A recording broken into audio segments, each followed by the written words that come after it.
나래입니다. 지난 한 주간 굉장히 힘든 나날을 보냈습니다. 감정적으로.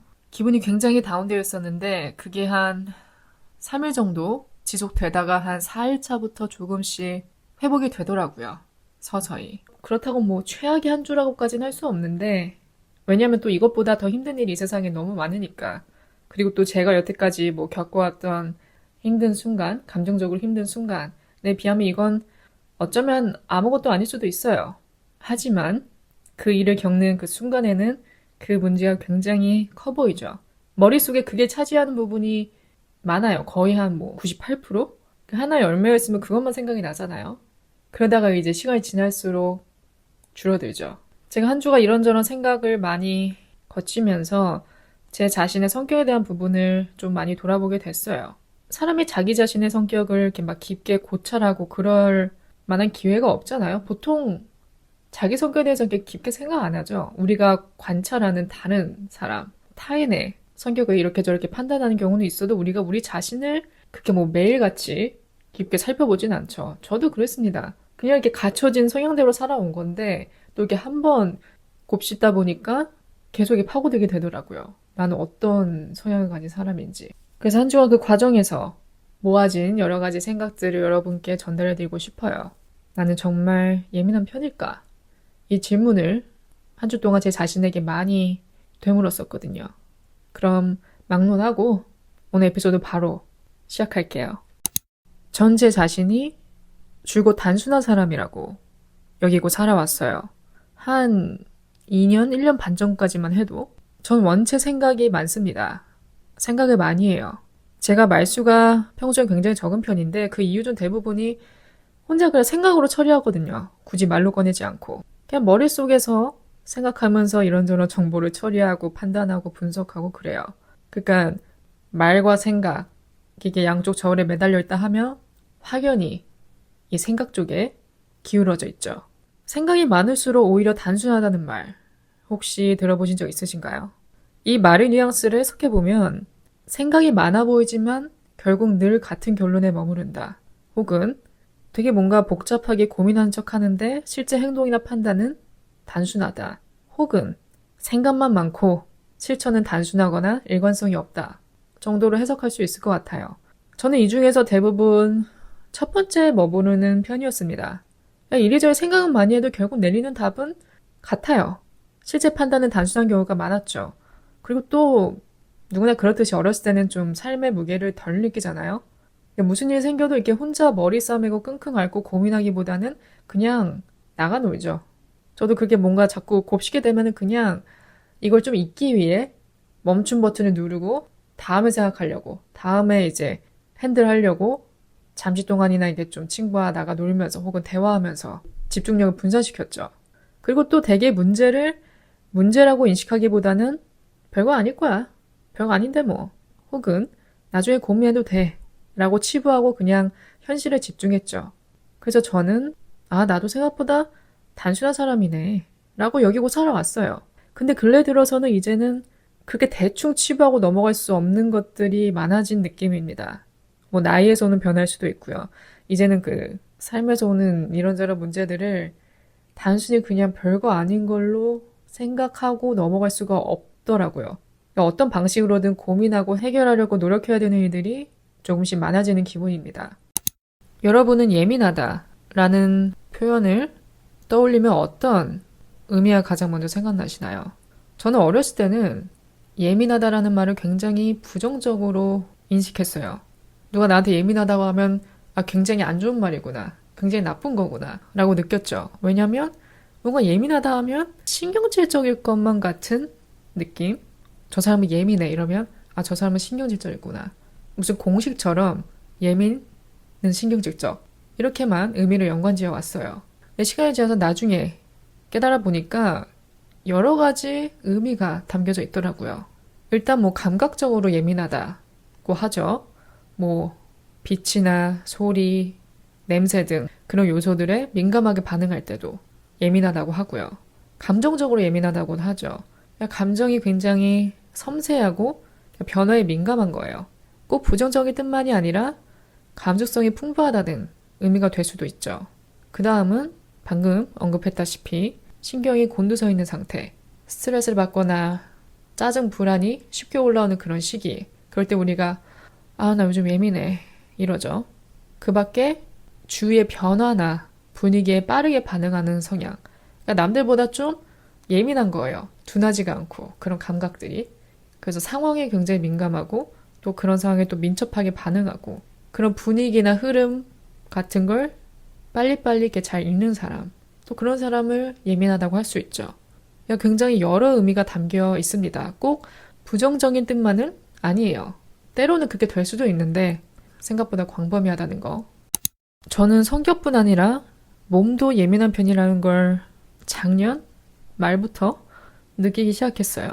확실히 그 시점을 기준으로 몸의 변화에 대해 굉장히 민감해졌습니다.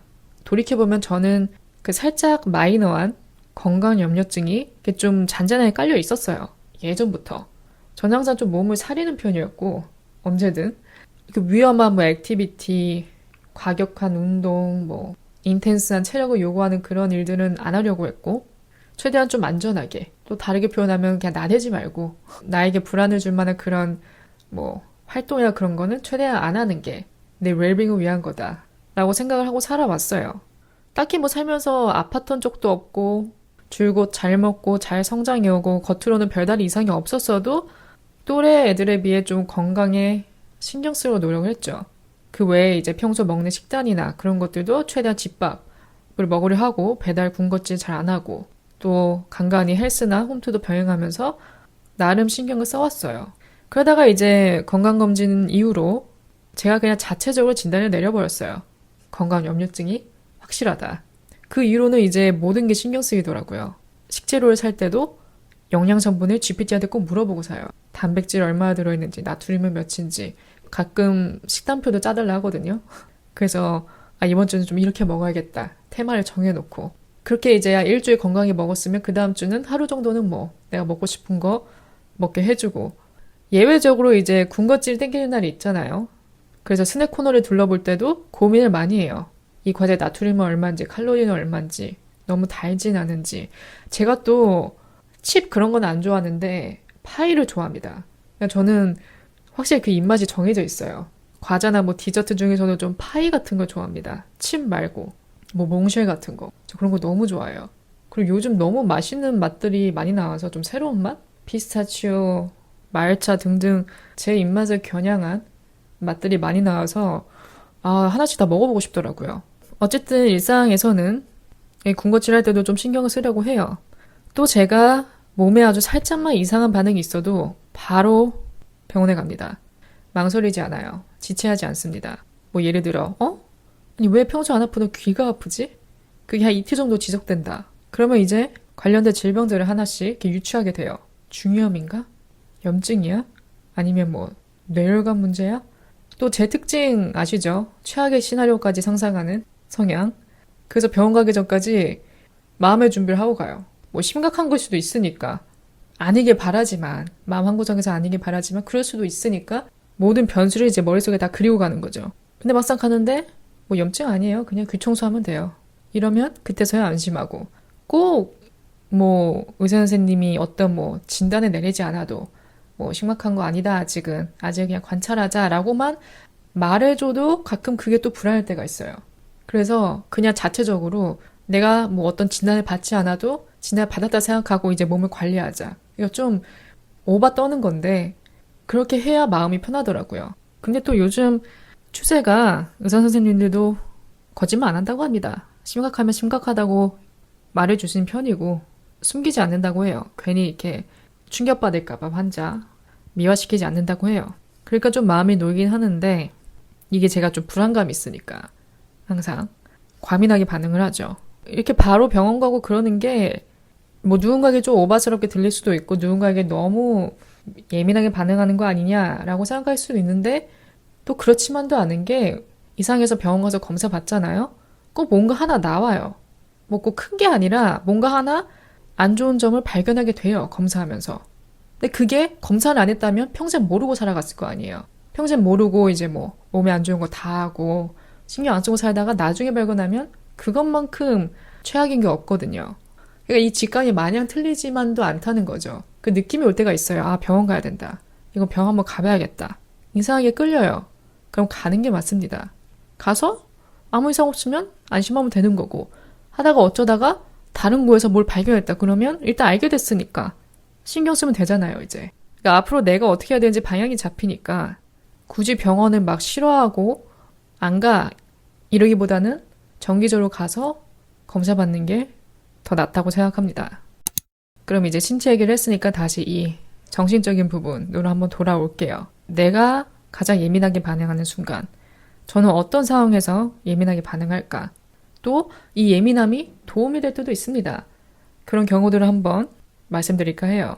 저는 일단 사람의 행동, 말투에 굉장히 민감합니다. 조그마한 특징, 변화도 바로 캐치하고 혼자 분석해요. 머릿속에서. 예전에 보이지 않던 어떤 변화가 생겼을 때 그거를 알아차린 다음에 이 사람이 왜 이러지? 왜 이렇게 행동하지? 혼자 이렇게 머릿속에서 처리를 하는 거죠. 지켜보면서. 그러다가 이거는 한번 짚고 넘어가야겠다 하면 말을 해요. 전 좀 문제 해결파예요. 인간관계든 뭐든 일어나는 모든 문제를 짚고 넘어가려는 편입니다. 그냥 묻어두는 게 아니라. 해결할 수 있으면 노력해서 해결하려고 해요. 이와 반대인 성향이 회피형이죠. 대개 문제를 마주하기 싫어서 피하는 회피형. 저는 이 회피형과 맞지 않습니다. 거슬리면 짚고 넘어가야 돼요. 혼자 이렇게 담아두고 있는다고 나아질 게 하나도 없습니다. 오히려 그 안에서 골마 썩죠. 그래서 저는 무조건 대화를 시도해서 서로의 입장을 듣고 풀고 넘어가야 돼요. 물론 또 그렇다고 융통성이 없어서 막 사소한 것부터 일일이 다 걸고 넘어지진 않는데 계속 뭐 같은 이슈가 발생한다. 계속 충돌한다. 그러면 그걸 담아두지 않아요. 그냥 그 관계를 놓치고 싶지 않으니까. 내가 뭔가 이걸 꺼내면 이 사람과 끝날까봐? 그게 두려워서 이 관계를 놓고 싶지 않다는 이유로 묻어두고 넘어가지 않습니다. 그러면 또 언젠가 충돌하게 돼 있거든요. 이게 찝찝함이 남아있어요. 이게 사람이 아무리 이렇게 대화하고 풀어도 대화 과정에서 마찰이 있을 거 아니에요? 이런저런 좀 다툼이 오갈 수도 있고 그걸 이제 어떻게 해서든 이렇게 풀고 넘어갔어도 그게 계속 남아있잖아요. 그 감정이. 그 충돌했을 때의 감정. 상처, 뭐 차이점 그런 것들이 남아있어요. 시간이 지남에 따라 희미해지긴 하는데 그 잔여 감정들 그런 다툼이나 갈등 속에서 오는 그런 그 찝찝함이 남아있어요. 특히 연애에서도 서로의 솔직한 생각을 터놓지 않고 그냥 평화를 원하니까 싸우기 싫으니까 그냥 하하호 웃으며 데이트하고 싶으니까 그냥 대충 이쯤에서 해두고 넘어가자 아니면 그냥 그건 나중에 다루자 그렇게 그냥 옆으로 치워놓고 가면 계속 걸리적거리는 게 남아있습니다. 불만이 남아있으니까 예전처럼 또 그 사람을 대할 수도 없어요. 그러면 애정에 영향을 끼치죠. 물론 저는 안 싸우는 것보다 싸우는 게 낫다 생각합니다. 안 싸울 수가 없어요. 왜냐면 서로 안 맞는 부분이 무조건 있을 거거든요. 안 싸운다는 것은 그걸 누구도 제기하지 않고 넘어간다는 건데 좋은 게 좋은 거다 하고 묻어두고 넘어가면 나중에 걷잡을 수 없이 커지거든요. 또 그런 의미에서 보면 싸우는 게 낫긴 한데 또 허구한 날 싸우면 또 지치죠. 그리고 또 싸울 때는 상대방이 싫어지잖아요. 그 한 번 싫었던 마음이 그렇게 쉽게 회복이 되나요? 물론 사랑하는 마음이 정말 크다면, 정이 많이 쌓였다면, 내 자존심 세우는 것보다 이 사람이 더 소중하다면, 이 연애가 더 소중하다면, 어느 한쪽이 자기의 잘못을 인정하고, 부족한 부분을 인정하고, 진심으로 사과하고, 그런 좀 진정성 있는 모습을 보여준다면, 그 상대방도 거기에 이제 감동을 받아서 앞으로 나아갈 수 있는데, 그런 태도가 없다면 정이 떨어지죠. 인간관계, 특히 연애에서 한번 정이 떨어지면 회복 불가라고 생각합니다. 그럼 앞서 언급한 이 예민함이 장점으로 발휘되는 순간에 뭐가 있는지 한번 알아봤습니다, 제가. 첫 번째, 타인의 감정을 읽어야 할 때. 물론 밸런스가 중요하긴 해요. 너무 곰처럼 무뎌도 안 되고 너무 예민해도 스트레스입니다. 그래도 저는 그런 걸 좀 빨리 읽을 수 있는 편이 낫다고 생각해요. 눈치가 빠르고 공감 능력이 뛰어나서 상대방의 이런 미묘한 감정 변화도 잘 감지할 수 있다면 그 관계를 잘 조율해 나갈 힘이 생기겠죠. 또 예민한 사람들이 대체적으로 좀 감정이 섬세하고 뭐랄까 좀 세분화되어 있는 편인 것 같아요. 이게 하나 뭉뚱그려져 있는 게 아니라 감정이 이렇게 세분화되어 있는 여러 갈래로 이렇게 나눠져 있는 느낌이요. 그래서 뭐 창의적인 작업, 예술적 작업을 할 때도 좀 도움이 되겠죠. 영감을 받을 수 있으니까. 그 다음, 위험이나 변화에 미리 대응해야 할 때, 불안이 경고 신호처럼 작용되는 거죠. 이래서 불안이라는 감정이 나쁘다고만 할 수 없는 게 우리를 어떤 위험이 있는 상황에 대비할 수 있게 해주거든요. 작은 이상 징후나 위기를 미리 감지할 수 있으면 빠르게 대처할 수 있죠. 그 밖에 복잡한 감정을 이해하고 표현할 때 보통 이렇게 예민함을 가진 사람들이 그런 정서적인 깊이나 표현력이 뛰어난 편이 있기 때문에 문학이나 영화 등 감성적인 콘텐츠를 볼 때도 일반 사람들과 좀 받아들이는 게 다르죠. 그 캐릭터의 감정선을 더 세심하게 이해하고 공감할 수 있죠. 그 밖엔 자기 성찰도 있다고 합니다. 자신을 깊이 돌아보고 반성하는 능력. 저는 여기에 더 많이 해당되는 것 같아요. 전 제 자신을 자주 돌아보거든요. 그때 왜 그렇게 행동했는지, 그때 왜 그런 감정을 가졌는지. 성찰을 좀 많이 하는 편입니다, 혼자. 그게 또 자기 이해도에 도움이 되긴 하죠. 내 자신을 좀 더 잘 알아가게 되죠. 마지막은 테스트를 한번 해볼까 합니다. 이런 예민한 성격을 알아보는데 가장 공신력 있는 테스트가 뭔가 이제 검색을 좀 해봤는데 있긴 있더라고요. HSP 자가진단 테스트. HSP가 무슨 뜻이냐? HSP는 Highly Sensitive Person. 네, 줄임말로 매우 예민한 사람, 고감도 성향의 사람이라고 번역할 수 있다 해요. 간단한 테스트입니다. 제가 10가지 문항을 준비를 했어요. 여러분께 말씀을 드릴 테니까 여러분은 이 10가지 문항 중 몇 개에 해당이 되는지만 카운트해 주시면 됩니다. 참고로 HSP는 병이 아닙니다. 기질이라고 해요, 기질. 그러니까 우리가 너무 진지하게 깊게 받아들일 필요가 없어요. 그냥 그런 성향입니다. 기질이에요. 그리고 전체 인구의 약 15에서 20%가 이 기질을 가지고 있다 해요. 예민한 사람은 나약하거나 문제 있는 사람이 아닙니다. 그러니까 너무 이렇게 진지하게 받아들일 필요는 없어요. 그럼 첫 번째, 나는 소음, 강한 냄새, 밝은 불빛 등에 쉽게 피로감을 느낀다. 두 번째, 나는 타인의 감정에 쉽게 영향을 받는다. 세 번째, 나는 예술, 음악, 자연 등의 감동을 잘 받는다. 네 번째, 경쟁이나 관찰받는 상황에서 긴장하거나 실수를 잘한다. 다섯 번째, 나는 깊이 생각하고 감정을 곱씹는 경향이 있다. 여섯 번째, 갑작스러운 변화가 있으면 스트레스를 많이 받는다. 일곱 번째, 혼자만의 조용한 시간이 꼭 필요하다고 느낀다. 여덟 번째, 사람들의 기분 변화에 예민하게 반응한다. 아홉 번째, 나에게는 매우 풍부한 상상력과 감수성이 있다. 열 번째, 어린 시절부터 너무 민감하다는 말을 들은 적이 있다. 이 중에서 8개 이상에 해당이 되시는 분들이라면 예민한 성향에 가깝고요. 5개에서 7개는 예민한 기질은 있지만 극단적이진 않음. 4개 이하면 예민하기보단 둔감한 편이라고 합니다. 여러분은 몇 개나 해당이 되시나요? 저는 5개 정도 해당되더라고요. 그러니까 중간인 것 같습니다, 저는. 극단적이진 않은 것 같아요.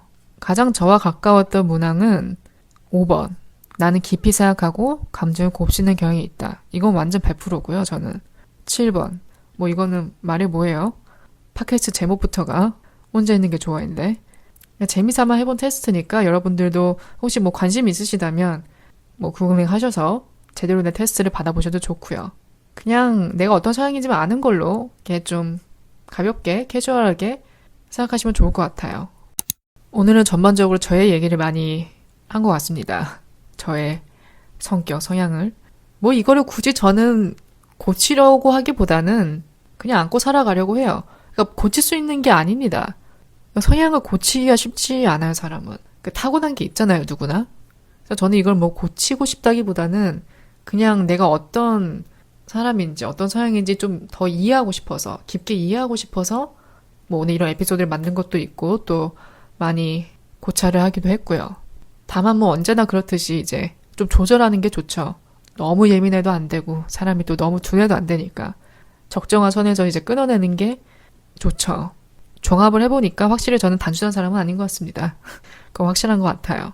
오늘 하루도 저의 이야기를 들어주신 모든 분들 진심으로 감사드리고요. 리스나 쇼츠도 제가 항상 올리니까 많은 관심 부탁드리고요. 저 또 다음 에피소드로 찾아뵙겠습니다.